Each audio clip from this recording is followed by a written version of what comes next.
cómo respondemos y para qué. Todo este proceso es nada más un pretexto para los conocimientos. El problema con el constructivismo fue que muchas veces se dejó de lado la evaluación, seguían siendo constructivistas de algunos maestros, pero seguían evaluando por exámenes objetivos. El rollo de esto está sacado de una metodología que se le llama maestra. Está muy buena esa metodología, trae instrumentos de evaluación acordes al enfoque de competencias. También habría que ver que aquí también se une a los primeros dos temas, que era Ausubel y Brunner, en el sentido de que con Ausubel todos estos instrumentos solamente son muestras. Se pueden hacer más sencillos para niños de grados inferiores o más complejos para niños de grados superiores, y también con Ausubel se va viendo esto de ir descubriendo nuevos elementos en un escrito. Quizás en un momento no se revisa algo, pero después se retoma y se amplía, o sea, es más exigente. Y con Brunner también se ata mucho, porque Brunner, uno de los temas es el lenguaje y el anclaje. Al principio tú usas un organizador previo que dice tal y cual, pero con esto tú también anclas la intencionalidad de lo que estás haciendo. El chico se va a dar cuenta con esto, le va a servir como un organizador y como un anclaje a su conocimiento. Porque vimos al principio estas dos corrientes, pero después como que la rompemos y decimos, ¿por qué pasó? No, pues todavía este rollo ya está aquí, en la profundidad y complejidad del instrumento, y con Brunner, en que sirve de anclaje, de organizador, y que todo está expresado en palabras sencillitas. A mí en particular me tocó un instrumento más sencillo de todos, que es este. Es un instrumento asistemático que es con el propósito de registrar las participaciones de los alumnos. Dice el nombre de los niños, como él no tiene los apellidos, y estos pueden ser, insisto, tan sencillos como una sola columna de niños de grados inferiores, o tan alto como en una maestría así, bueno, aumenta, IVA, por materias o demás. Todos son organizadores y son anclajes. Expresan sus propias ideas y nada más van estando con rayitas. Los rasgos es lo de menos, porque finalmente no venimos a mostrar el trabajo, sino la intencionalidad del trabajo.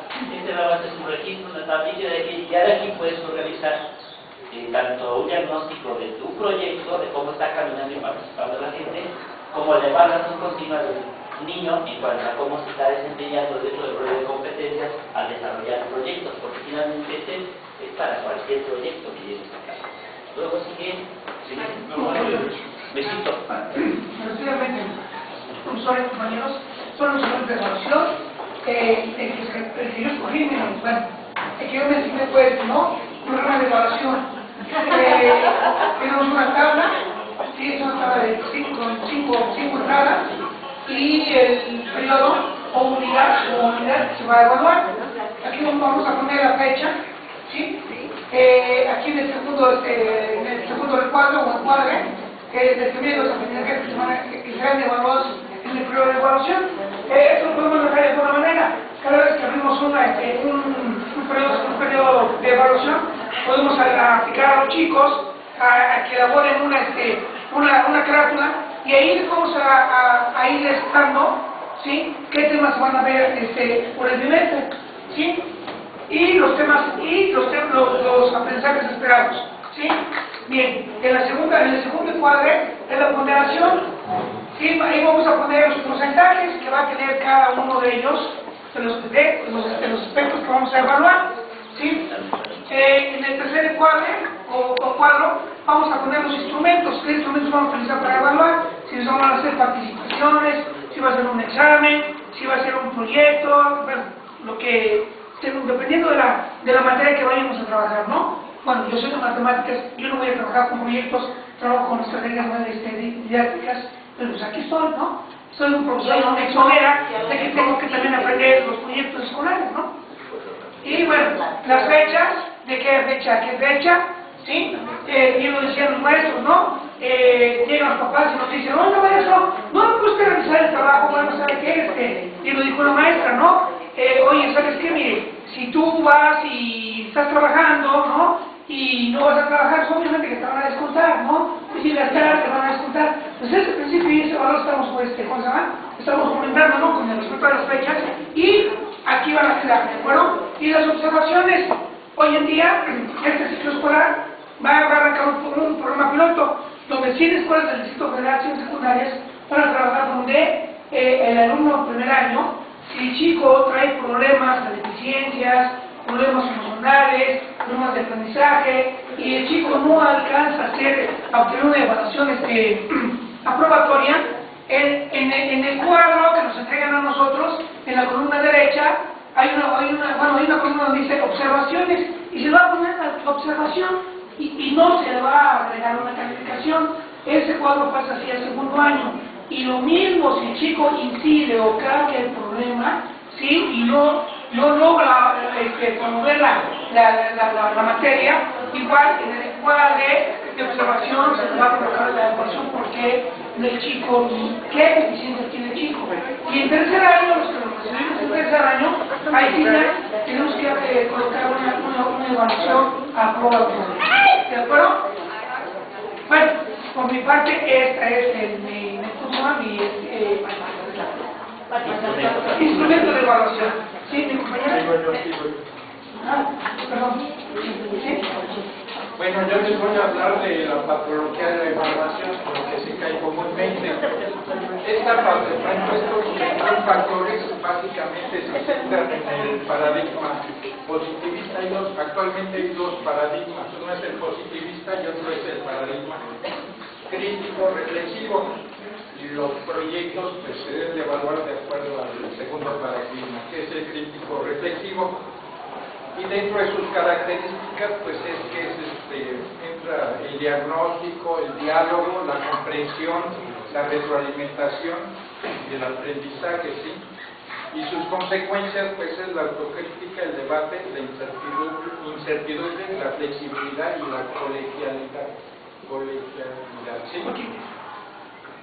Y por ejemplo, dentro del paradigma positivista, pues entran todos estos. Por ejemplo, se evalúan solamente los resultados, pero pues no se ve el proceso, ¿no? Cómo hizo el alumno para resolver X situación, ¿no? ¿Qué camino, qué paso siguió? Eso como que no se toma en cuenta dentro de este paradigma positivista, ¿sí?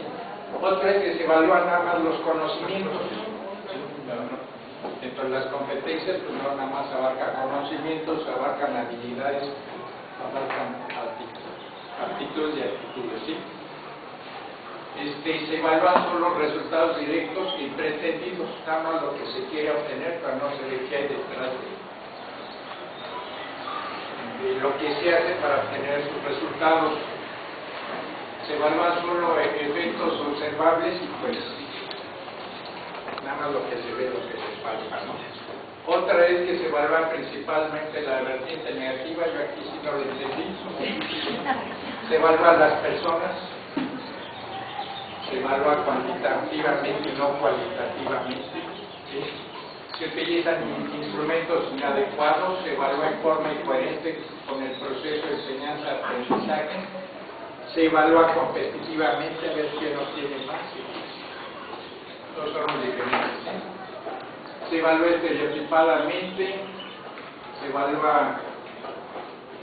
no se evalúa éticamente. Si un alumno me cae mal, pues indudablemente que lo voy a diferenciar, ¿no? La calificación, ¿sí? Se evalúa para controlar, ¿sí? Para conservar, se evalúa unidireccionalmente, no se evalúa desde fuera, no se hace autoevaluación, ¿sí? Que es muy importante que un alumno pues diga cómo se sintió, qué paso siguió, todo el proceso, ¿sí? No se hace preevaluación y no se hace metaevaluación, a ver en qué me equivoqué y pues qué tengo que hacer. Cuando dice evaluación negativa, que es a lo que nos comentas que no entendiste, se refiere a considerar, por ejemplo, los antivalores. Tú evalúas y dices, no, es que la mayoría no lo trae. No, a ver, ¿quiénes son los que nunca traen el uniforme, por ejemplo? Se fijan siempre en el antivalor, en las cosas que no son las que debemos rescatar. Ponemos como ejemplo y sacamos el peor ejemplo en lugar del mejor ejemplo. Cosas así, entonces evaluar lo negativo quiere decir ejercer nuestro poderío, no tomar en cuenta al alumno y por lo mismo no importarme si con eso lo hago sentir mal o las palabras que digo lo agreden.